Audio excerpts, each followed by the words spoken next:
So it's pretty well established in our field that there's a skewed male to female ratio. So about four males are diagnosed with autism compared to one female. So definitely more boys are diagnosed. And I think the answer is complicated because there are probably a number of different reasons for that skewed ratio. So one is just what we were talking about, that there's difference in symptoms, that it might be just less obvious in girls than in boys.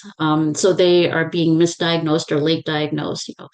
Another reason could be that the diagnostic measures we use in clinic to help evaluate kids with autism were really developed on mostly boys. So they're kind of geared toward detecting symptoms in boys rather than girls who could have different symptoms.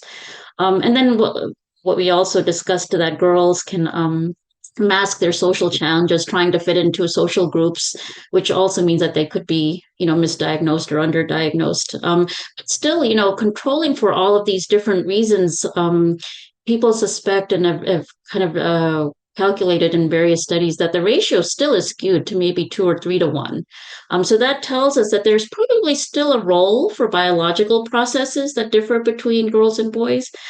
So one interesting finding from genetic studies is that girls with autism tend to have more deleterious genetic mutations. So an example is that they have larger copy number variants.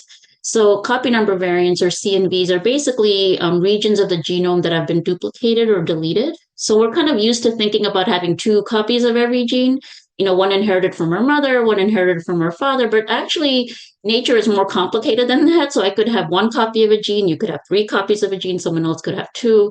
And that might not cause any problems, or it might be associated with a condition like autism. And so a number of genetic studies have found that girls with autism tend to have larger copy number variants, these genomic duplications and deletions, and that these stretches contain more genes that are affected by that variation.